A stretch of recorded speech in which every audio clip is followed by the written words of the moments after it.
Alhamdulillahirabbil alamin alladzi arsala rasulahu bil huda wa dinil haq liyudhhirahu 'ala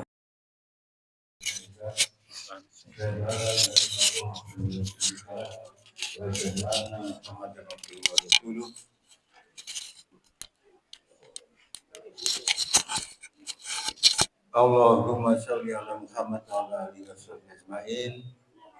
Amma ba'du, Bapak Ibu sekalian, jamaah Masjid Ar-Rahman yang dirahmati Allah. Yang pertama tentunya kita harus senantiasa bersyukur kepada Allah Subhanahu wa taala karena kita semuanya masih dalam keadaan sehat walafiat, dan lebih dari itu kita semuanya masih diberikan hidayah berupa iman dan Islam, sehingga kita semuanya malam ini bisa hadir di rumah Allah, di masjid yang kita cintai ini dalam rangka beribadah dan menjalankan syariat Islam terkait dengan ibadah Ramadan. Nah, mudah-mudahan Bapak sekalian, ibadah kita selama ini dan juga yang akan datang senantiasa mendapatkan ridha Allah Subhanahu wa taala dan juga diterima dan dibalas dengan karena nikmat yang berlimpah baik di dunia ini maupun di akhirat nanti, amin. Bapak Ibu sekalian, malam ini saya diberikan tugas untuk ceramah tentang dahsyatnya amalan di akhir bulan Ramadan gitu ya. Sebelum kesana Bapak Ibu sekalian, yang perlu kita pahami adalah bahwa syariat Islam itu adalah untuk mengatur kehidupan manusia di dunia ini ya. Jadi kita beragama Islam ini dengan dasarnya yaitu Quran dan hadis itu adalah untuk mengatur kehidupan dunia ini, kehidupan kita di dunia ini supaya tetap menjadi hamba Allah dan sekaligus juga kita ini bisa bermuamalah dengan sebaik-baiknya dengan sesama manusia tanpa melakukan kejahatan dan merugikan pihak lain ataupun orang lain. Sehingga dikatakan bahwa ada hadis yang mengatakan bahwa al-muslimu man salima muslimun min lisanihi wa yadihi, bahwa orang Islam yang benar yang baik itu adalah orang Islam yang bisa memberikan jaminan keselamatan baik untuk dirinya sendiri maupun untuk orang lain dari kejahatan lisannya dan tangannya. Itu adalah idealnya seorang muslim. Jadi kita sebagai seorang muslim seharusnya bisa memberikan jaminan, memberikan satu keadaan atau situasi yang benar-benar memberikan keselamatan baik itu diri sendiri maupun untuk orang lain dari lisan kita dan juga dari tangan kita. Tangan ini bisa tangan yang secara fisik ataupun tangan secara sosial sebagai kekuasaan dan sebagainya. Bapak Ibu sekalian, jadi pada akhir-akhir bulan Ramadan ini ada orang yang mengibaratkan bahwa kita menjalani ibadah Ramadan atau siam Ramadan selama 29 hari atau 30 hari itu ibaratnya orang yang lari maraton 30 km gitu. Ya kadang-kadang ada yang sampai finish 30 km, ada yang di awal tidak capek, ada yang di tengah-tengahnya capek, atau mungkin di akhir juga capek dan akhirnya tidak sampai kepada finish. Yang kita harapkan tentunya kita sebagai seorang muslim harus yakin dengan dawuhnya Allah tentang ibadah siam, supaya kita ini menjadi hamba-hamba Allah yang takwa. Itu harus kita yakini benar. Sehingga jamaah sekalian, terkait dengan ibadah Ramadan ini, ya, apapun yang terjadi kita harus menyelesaikan ini sampai dengan selesai dan sampai Idul Fitri nanti. Jangan sampai kita ini di tengah jalan putus dan tidak menyelesaikan ibadah siam ini dengan sebaik-baiknya. Tapi memang jamaah sekalian, kehidupan kita ini memang tidak selalu baik-baik saja, tidak selalu mulus-mulus saja, dan kadang-kadang ada budaya-budaya yang menjadikan atau tradisi yang menjadikan ibadah kita ini tidak sempurna gitu ya di dalam menjalankan ibadah siam selama 30 hari atau 29 hari. Jadi di masyarakat kita ini ada sesuatu yang sebenarnya menurut saya salah kaprah gitu ya. Salah kaprah itu artinya sebenarnya itu salah, tapi dianggap itu sesuatu yang baik-baik saja, padahal tidak baik. Gitu ya. Termasuk dalam menjalankan ibadah Ramadan ini. Gitu. Nah, seperti contoh di daerah saya itu juga begitu, asal saya dari Ponorogo itu. Jadi di Ponorogo itu kalau sudah hari-hari 2 pekan Ramadan gitu ya, itu di alun-alun ada pasar malam gitu. Dan itu saya kira yang mengganggu gitu ya. Ya karena memang tradisinya yang namanya Idul Fitri atau Lebaran itu maunya semuanya serba baru. Rumahnya dicat baru, pakainya baru dan sebagainya. Padahal bukan syariat Islam gitu ya. Tapi hanya tradisi saja, tradisi yang baik, tapi juga tidak boleh mengalahkan syariat Islam. Ya teman sekalian, ya termasuk di Surabaya itu kan begitu. Jadi karena banyaknya mall itu kadang-kadang kita ini tergoda dengan tradisi yang salah kaprah tadi itu, kemudian ketika waktu ibadah tarawih seperti ini dikalahkan dengan kegiatan shopping dan sebagainya. Yang akhirnya zaman kalian ibadah siam kita ini tidak selesai sampai dengan akhir Ramadan atau sampai dengan Idul Fitri yang dalam bahasanya Didi Kempot itu menjadi abjar gitu. Jadi kita tidak bisa menyelesaikan ibadah Ramadan itu dengan sebaik-baiknya sehingga bisa mencapai sebuah predikat hamba Allah yang bertakwa. Yang perlu kita pahami juga bahwa ayat itu mengatakan la'alakum tatakun, ya, bukan mutakin gitu. Artinya apa? Bahwa itu fi'il madi dalam bahasa Arab. Fi'il mudhari dalam bahasa Arab itu artinya yang diharapkan dari ibadah siam ini supaya kita ini senantiasa menjadi orang yang selalu dan selalu hati-hati dalam menjalankan perintah maupun larangan Allah itu. Jadi sebenarnya kan kita bisa memahami bahwa hidup ini sebuah proses gitu ya. Dan Islam mengajarkan dalam beramal itu juga proses yang penting gitu ya. Jadi prosesnya harus benar. Termasuk dalam ibadah ini prosesnya harus benar, jangan sampai ibadah kita ini diwarnai dengan hal yang tidak semestinya. Makanya kemudian di dalam masalah ibadah itu ada disebut dengan bid'ah, ada khurafat itu dalam rangka menjaga itu supaya iman kita dan ibadah kita ini senantiasa lurus, tidak terpengaruh dengan hal yang tidak semestinya. Jamaah sekalian, jadi terkait dengan judul malam ini amalan dasar menjelang Idul Fitri itu ya saya kira kita harus kembali pada syariat Islam. Jadi kalau kita ngomong ibadah gitu ya, itu tidak boleh kita ini bikin acara sendiri, bikin model-model ibadah sendiri. Sehingga yang dasar menjelang ibadah menjelang Idul Fitri itu ya seperti dawuhnya Nabi dalam sebuah hadis yang diriwayatkan oleh Imam Muslim yang bunyinya adalah anak Nabi sallallahu alaihi wasallam karena ya'takibul asro al-awafiro min Ramadana hatta tawafahu summa tikafa aswajuhu min batin. Jadi ini yang dicontohkan oleh Nabi kita Muhammad SAW ketika akhir-akhir Ramadan gitu ya. Terutama malam-malam ganjil 21 sampai akhir Ramadan nanti. Jamaah sekalian, kenapa sih kok mesti ada etika di dalam syariat Islam di dalam menjalankan ibadah Ramadan? Ini sebenarnya kalau bahasa motivator itu motivasi atau bahasa manajemen barangkali begitu. Itu sebenarnya ingin meneguhkan komitmen kita ini sebagai seorang Muslim supaya bisa mencapai derajat takwa atau karakter takwa tadi itu.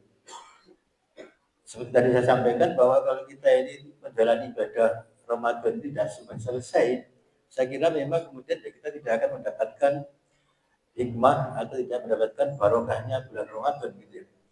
Sehingga ibadah ini memang harus kita di akhir-akhir 10 hari terakhir ini benar-benar harus kita seriusi. Yang salah satunya adalah dengan cara etikaf.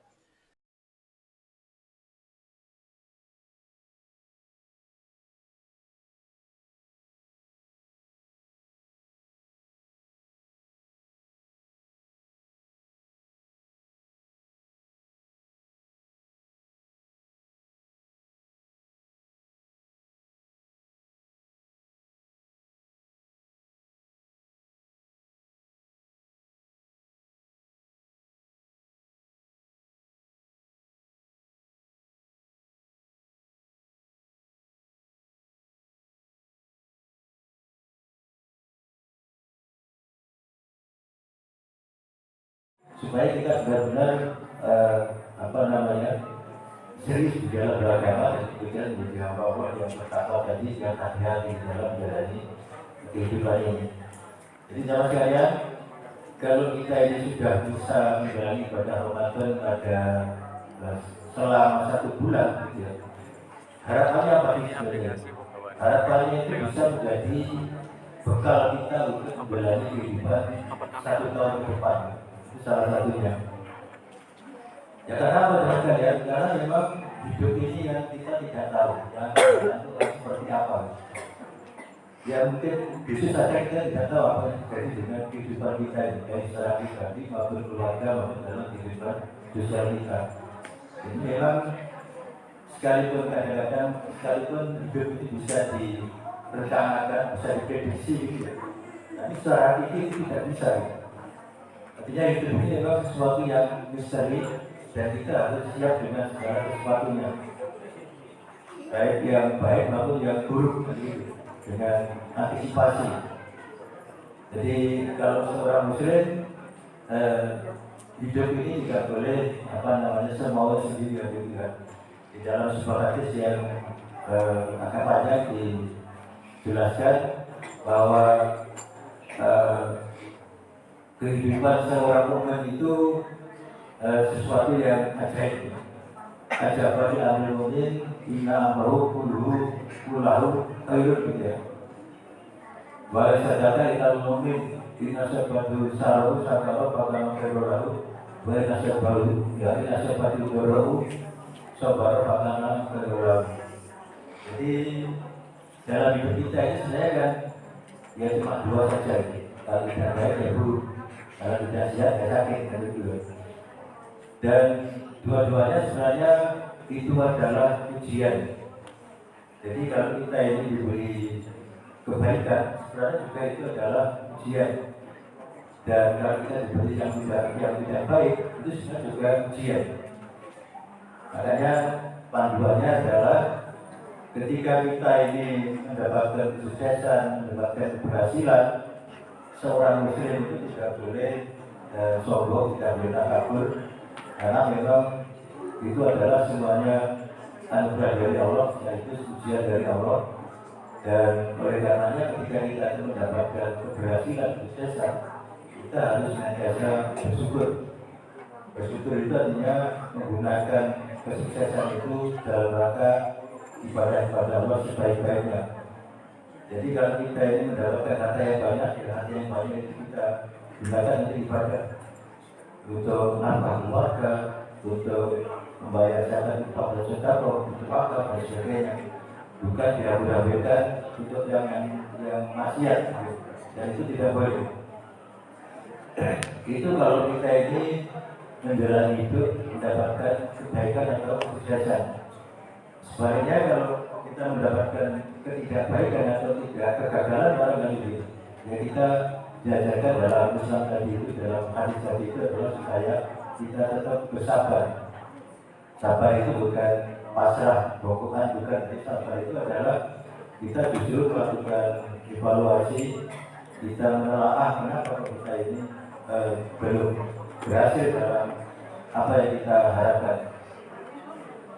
Jadi jamaah sekalian, amalan-amalan pada akhir Ramadan itu yang diadakan Nabi adalah ya tadi itu apa namanya itikaf baik sepanjang waktu atau bisa sesuai dengan sahabat kita, karena mungkin juga di antara kita tidak sama waktunya, ada yang masih bekerja, ada yang harus ngurus ini dan itu, sehingga waktunya juga tidak semuanya bisa itikaf. Tapi kalau bisa itikaf yang panjang juga lebih baik.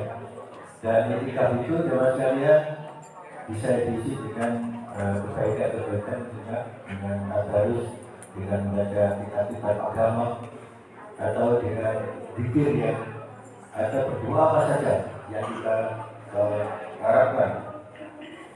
Dan ada hadis juga yang mengatakan bahwa doanya orang yang berpuasa itu tidak akan ditolak oleh Allah. Ada hadis yang mengatakan, yang dijelaskan oleh Imam Bukhari, salah satu ratu Jawabulum al-Imam al-Adilu wasali mungkin final biro baca waktu maglum. Itu artinya bahwa tidak akan ditolak doanya orang-orang yang tiga golongan gitu ya. Yang pertama adalah imam yang adil, kemudian orang yang berpuasa sampai berbuka, dan kemudian orang-orang yang berpuasa, orang-orang yang beraniaya. Jadi dalam itikaf tadi dalam sekalian, mumpung masih ada waktu sampai dengan akhir Ramadan, saya kira ini harus kita manfaatkan sebaik-baiknya supaya selain kita itu mendapatkan predikat atau karakter orang yang senantiasa bertakwa di hari hidup, kita ini juga diberikan kebaikan-kebaikan atau doa kita dikabulkan. Nah, sekalian, kenapa sih kok orang yang berpuasa itu doanya dikabulkan gitu ya? Jadi memang untuk terkabulnya doa itu salah satunya adalah kita ini harus dalam keadaan suci lahir dan batin. Makanya kenapa sih doanya seorang Nabi Muhammad itu begitu mudah dikabulkan oleh Allah? Itu kan sejarahnya begitu. Nabi kita Muhammad SAW sebelum menjadi Nabi dan Rasul itu kan pernah dibedah hatinya oleh malaikat Jibril. Ya maksudnya apa? Supaya memang dengan hati yang bersih itu seorang nabi atau utusan Allah bisa menerima hidayah, menerima wahyu yang berat sekalipun, sehingga dan kemudian mampu menjalankan wahyu itu dalam praktek kehidupan sehari-hari, yang kemudian seorang Muhammad dikatakan melakukan langsung di Rasulullah SAW, bahwa Nabi kita Muhammad SAW itu adalah manusia yang luar biasa dan bisa dan seharusnya menjadi contoh teladan bagi kita semuanya. Jadi sama sekalian, orang yang berpuasa ini diterima doanya karena jiwa raga kita ini dalam keadaan suci, dalam keadaan dekat kepada Allah. Ya monggo kita doa apa saja, terutama untuk yang muda-muda ini, yang belum punya pekerjaan dalam kali itu, atau mungkin yang masih sulit jodohnya itu. Saya pikir ini momen yang sangat penting untuk kita memohon kepada Allah dengan kesungguhan, ya dengan kesiapan. Jadi Allah telah memberikan kita sesuatu, ya kita harus siap berikhtiar, dan saya kira Allah akan memberi sesuatu kepada kita. Ya seperti tidak mungkin kita itu mendapatkan ijazah SMA kalau kita itu masih sekolah SMP kan gitu. Ya seperti itulah ketika kemampuan yang kita jaga supaya doa kita ini bisa dikabulkan oleh Allah. Makanya teman sekalian, cerita dia. Kenapa ketika kita itu selesai sholat fardu, yang 5 fardu, atau ketika kita itu butuh segala sesuatu gitu ya, kita sudah diajarkan oleh Allah dan Rasulnya untuk sholat 2 rakaat, dan kemudian kita mohon kepada Allah. Itu karena memang dalam rangka mengkondisikan diri kita ini supaya dalam keadaan suci lahir batin jiwa raga kita gitu ya. Ya kan seperti itu kita itu sholat umpamanya ya, atau kita berada di masjid ini harus dalam keadaan bersih. Jadi kita menjalankan ibadah sholat kan harus bersih badannya, bersih tempatnya, juga bersih pakaiannya, dan tentunya harus bersih hatinya gitu. Makanya ketika setelah sholat kita itu diajarkan supaya tidak cepat-cepat meninggalkan tempat sholat, tapi harus juga berdoa. Karena kalau kita tidak mau berdoa, itu dikatakan oleh Allah sebagai orang yang sombong. Gitu. Dan kenapa ketika kita itu berdoa harus membaca, diajarkan untuk membaca tasbih 33 kali, kemudian tahmid alhamdulillah 33 kali, dan juga kita mengucapkan takbir Allahu Akbar 33 kali. Ini bukan jimat atau ini bukan mantra. Ini sebenarnya kalau kita pahami, ini adalah dalam rangka mengkondisikan jiwa raga kita ini supaya kita nyambung dengan Allah. Jadi dengan siapa? Zikir, bacaan tasbih 33 kali, tahmid 33 kali, dan takbir 33 kali itu kita menghadap Allah yang suci, kita memuji Allah, dan juga kita menyatakan bahwa itu Maha Besar, dan insya Allah juga itu hati kita itu akan nyambung kepada Allah dan akan memudahkan doa-doa yang kita, doa-doa kita ini akan dikabulkan oleh Allah. Jadi saya kira itu saudara sekalian, intinya bahwa akhir Ramadan ini sangat diharapkan dalam Islam supaya kita ini lebih serius dalam beribadah dalam rangka menguatkan gitu. Komitmen kita itu menjadi hamba yang baik, yang benar-benar artinya akan menjadi orang yang punya karakter bertakwa, hati-hati di dalam berjalan kita dan hati-hati di dalam menjalani arah Allah. Mudah-mudahan Allah memudahkan langkah kita untuk menjalani ibadah ini, dan kita akhirnya akan selesai dalam menjalankan ibadah Ramadan, dan kita benar-benar akan mendapatkan berkat apa ketika kita sudah selesai menjalani ibadah Ramadan ini. Bila tak berhidayah, Assalamualaikum warahmatullahi wabarakatuh.